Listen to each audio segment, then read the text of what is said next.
اب آپ کی خبر دو شخصیات پر ذمہ داری ڈالتی ہے جنہیں ذمہ داری دی گئی تھی، ایک محسن نقوی صاحب، ایک وزیر قانون صاحب۔ اب رانا صاحب یہ تو مان رہے ہیں کہ کمی کوتاہی ہماری طرف سے ہی ہوئی ہے، مگر ظاہر ذمہ داری جو ناموں کے ساتھ آپ کی خبر میں ہے اس کا اعتراف اس طریقے سے وہ نہیں کر رہے ہیں۔ اب مولانا کے مگر سب گن گا رہے ہیں، حکومت کی بات نہیں مانی مولانا نے، مگر حکومت بھی گن گا رہی ہے، پیپلز پارٹی بھی گا رہی ہے، اور پی ٹی آئی تو حدیں پار کر رہی ہے۔ ایگزیکٹلی یہ کس کا فیلئر ہے؟ کیا واقعی کوئی دراڑ پڑی ہے پھر اسٹیبلشمنٹ اور حکومت کے درمیان یہ ٹاسک پورا نہ ہونے پر؟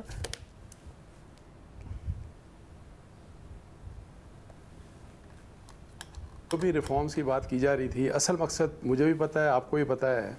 کہ اصل مقصد یہ تھا کہ قاضی فائز عیسیٰ صاحب کنٹینیو کریں ان ون فارم اور دا ادر، مطلب کانسٹیٹیوشنل کورٹ بن جائے یا ان کی ایج جو ریٹائرمنٹ ایج ہے وہ 3 سال بڑھا دی جائے، اور دوسری طرف کی جو ان کا فوکس یہ تھا کہ جی جو بھی ہو کسی بھی صورت میں منصور علی شاہ صاحب جو ہیں ان کو چیف جسٹس بننا چاہیے اور ان کو کنٹینیو کرنا چاہیے۔ یہ ٹوٹل دونوں سائڈز کی پالیٹکس میں آپ بتاؤں یہی ہے۔ ایک سائڈ کے اوپر ڈیفینیٹلی اسٹیبلشمنٹ ہے، گورنمنٹ میں جو پاکستان مسلم لیگ این ہے، پاکستان پیپلز پارٹی ہے، ایم کیو ایم بھی ظاہر ہے ان کا حصہ ہے، لیکن ان سب کا مطلب ہے کہ فوکس یہی تھا کہ جی اس چیز کو جو ہے قاضی فائز عیسیٰ صاحب یہ ہے کسی نہ کسی صورت میں ان کو کنٹینیو کروایا جائے، اور دوسرے کا جیسے کہ میں آپ کو بتا رہا ہوں۔ سو بیسیکلی پاور ٹسل اس لحاظ سے بنتی ہے کہ جو مخصوص نشستوں والا کیس تھا اس میں جو 8 ججز کا فیصلہ تھا، اس کے بعد بیسیکلی یہ تھاٹ سامنے آئی کہ اب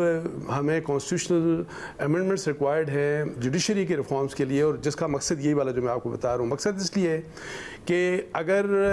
قاضی فائز عیسیٰ صاحب کنٹینیو کرتے ہیں تو establishment as well as government یہ کمفرٹیبل ہوں گے کہ جس قسم کی وہ پولیٹیکل اسٹیبلٹی چاہتے ہیں وہ کنٹینیو کرے گی، مطلب ہے یہ ان کی سوچ ہے۔ اچھا دوسری سائڈ جو ہے، اگر یہ جو منصور علی شاہ صاحب اگر آ جاتے ہیں تو اس کے اوپر آپ ہی کے پروگرام میں میرا خیال ہے خواجہ آصف صاحب نے ایک اپریہنشن انہوں نے ظاہر کی تھی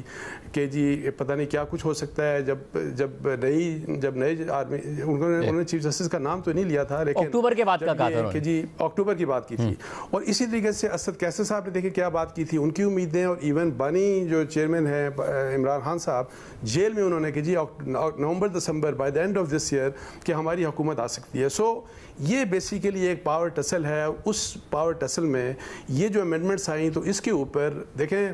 یہ حکومت کا اس میں کتنا انپٹ تھا، پیپلز پارٹی کا، پی ایم ایل این کا۔ میں آپ کو بتاؤں کہ واسٹ میجورٹی کو، ایون رانا صاحب جن سے ابھی آپ کی بات ہو رہی تھی، واسٹ میجورٹی کو کچھ پتہ نہیں تھا کہ یہ کس قسم کے امینڈمنٹس ہیں، اور میرا خیال ہے ابھی بھی کسی کو پتہ نہیں ہوگا۔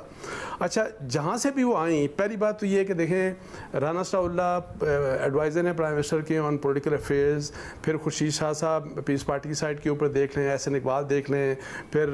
نوید قمر، یہ ہیں وہ پولیٹیشنز جن کی ایک اپنی ہسٹری ہے، اور جو پولیٹیکل میٹرز میں آپ کو اگر انٹریکشن کرنا ہے مولانا فضل الرحمان صاحب سے تو آپ ان کے ساتھ پولیٹیکل انٹریکشن کریں گے۔ اور پھر یہ ایک بات میں آپ کو بتاؤں کہ پیپلز پارٹی والے جو اپنے زرداری صاحب کے حوالے سے کہتے ہیں نا کہ وہ پی ایچ ڈی ہیں پالیٹکس میں، تو مولانا فضل الرحمان صاحب ڈبل پی ایچ ڈی ہیں میں آپ کو بتاؤں پالیٹکس میں۔ سو ان کی ہینڈلنگ اگر محسن نقوی صاحب کریں گے، جس نے بھی ان کو ٹاسک دیا، محسن نقوی صاحب کو بیسیکلی ٹاسک ملا۔ محسن نقوی صاحب جب جرنلسٹ تھے تو وہ یہ کام ویسے کرتے تھے کہ مختلف پولیٹیکل پارٹیز کے درمیان میرا خیال ہے کہ آپس میں کوئی کوآپریشن، لیکن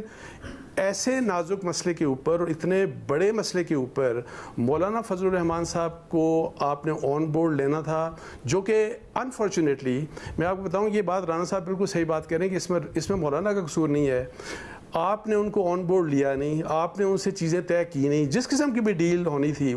جس قسم کی بھی انڈرسٹینڈنگ ہونی تھی، بغیر اس انڈرسٹینڈنگ کے پری میچورلی یہ ٹیلی ویژن کے کیمرے پہنچ گئے، اور پھر جہاں جا رہے ہیں محسن نقوی صاحب یا مولانا فضل الرحمان صاحب کے پاس جو ایک پارٹی آ رہی ہے دوسری پارٹی آ رہی ہے، سو سارا میس اپ ہو گیا۔ اور یہ جو لاسٹ ویک مطلب ہے کہ آپ دیکھیں گزرا منڈے سے سب کو کہہ دیا گیا تھا، باہر سے بھی دبئی سے لوگوں کو بلایا گیا، سعودی عربیہ سے عمرے پہ لوگ گئے تھے، فیملیز کے ساتھ ان کو کہا کہ فیملیز کو رہنے دیں، آپ آ جائیں۔ سو لاسٹ ویک انہوں نے یہ امینڈمنٹس کرنی تھی، پہلے شاید کہ منگل کو ہم کر لیں گے، بدھ کو کر لیں گے، اور پھر سیٹرڈے سنڈے کو جو آپ پوری دنیا نے دیکھا، اور اس کے اوپر منسٹرز نے بھی جو کچھ کہا۔ اب آپ مجھے بتائیں کہ جب آپ کو ہوم ورک کمپلیٹ ہے نہیں تو آپ نے یہ اس قسم کا کام کیسے کر لیا کہ آپ نے یہ جو سارا مطلب ہے کہ پھر ایک اتنا بڑی امبیرسمنٹ ہوئی۔ اور آپ بتا رہے ہیں، آپ کی خبر بتا رہی ہے کہ اندر سے بھی امبیرس فیل کر رہی ہے حکومت، مگر پھر یہ اندیا بھی دے رہی ہے کہ بھئی اب اس کے علاوہ کوئی چارہ نہیں ہے کہ ہمیں کام 15 دن میں کرنا ہے. مولانا کو بلاول بھٹو منا رہے ہیں اور وہ شاید کوئی درمیان کی راہ نکال رہے ہیں. آپ کو لگتا ہے ہو پائے گا یہ؟ دیکھیں ایک تو میں آپ کو یہ بتاؤں کہ گورنمنٹ یہ جو پی ایم ایل این ہے خاص طور کے اوپر بہت ہی زیادہ امبیرسڈ ہیں اور اوپر سے دوسری بات یہ ہے کہ میں آپ کو بتاؤں کہ میری ایک پی ایم ایل این کے ایک اہم رہنما سے بات ہوئی. انہوں نے کہا کہ ہمارے پاس چارہ ہی نہیں ہے, ہمیں یہ کام کرنا ہی کرنا ہے. اب مجھے نہیں سمجھ آ رہی کہ آپ نے جب مولانا کو اس حد تک لے گئے ہیں تو اب تو مولانا کو آپ سونے کے ساتھ بھی تولیں گے تو وہ ان کی مطلب ہے کہ میں کوئی خدا نخواستہ کوئی ایسی بات نہیں کر رہا کہ پتہ نہیں کیا آفر میں ویسے بات کر رہا ہوں کہ مولانا سے اب ڈیل کرنا پہلے سے بہت زیادہ مشکل ہوگا. اب فرض کریں جو بھی ان کی کنڈیشنز ہوں گی, اگر فرض کریں کہ پہلے خاموشی کے ساتھ اگر آپ کر لیتے تو ہو سکتا ہے کہ کنڈیشنز بڑی نارمل قسم کی یا تھوڑی جیسا آپ نے کہا کہ گورنرشپ کی بات کر رہے ہیں یا کچھ اور اس طرح کی بات, لیکن اب یہ ہے کہ اب اس سے بہت زیادہ مشکل ہوگا. لیکن حکومت کا یہ کہنا ہے کہ ہمارے پاس اس کے علاوہ چارہ نہیں ہے. اور بیسیکلی میں آپ کو بتا دوں اس چیز کو سمجھنا ہے, جتنی باتیں ہو رہی ہیں پھر سپریم کورٹ میں آپ دیکھیں کہ سپریم کورٹ میں جو 8 ججز کی طرف سے یہ جو ابھی ایک کلیریفیکیشن آیا کس موقع کے اوپر آیا, اس کے 2 دن کے بعد پھر سپریم کورٹ میں ڈیپٹی رجسٹرار نے جو لیٹر لکھا وہ کس کے لیے لکھا. ایک پالیٹکس اگر آپ کو ہمارے پارلیمنٹ میں پھر اسٹیبلشمنٹ کی پالیٹکس پھر ہمارے جو ہمارے پارلیمنٹیرینز ہیں پولیٹیکل پارٹیز ہیں ان کی, تو میں کہہ رہا ہوں کہ ایک سیاسی مطلب ہے کہ ایک پالیٹکس ہمیں سپریم کورٹ میں بھی نظر آ رہی ہے اور اس میں وہی اور ساری کی ساری یہ جو پالیٹکس اور سارے جو آف شوٹس ہیں, میں کسی کے اوپر الزام نہیں لگا رہا اور خاص طور کے اوپر کسی جج کے. اور میں آپ کو بتا دوں دونوں سائڈز کے ججوں کی میں ویسے ادروائز ان کی بہت زبردست انٹیگریٹی ہے, لیکن کیا یہ سارے جو آف شوٹس ہیں یہ اس لڑائی کے آف شوٹس نہیں ہیں جو لڑائی ہے اسٹیبلشمنٹ اور عمران خان صاحب کے درمیان. سب کچھ یہ جو ہو رہا ہے نا یہ اسی پاور ٹسل کے لیے سب کچھ ہو رہا ہے. اب اس میں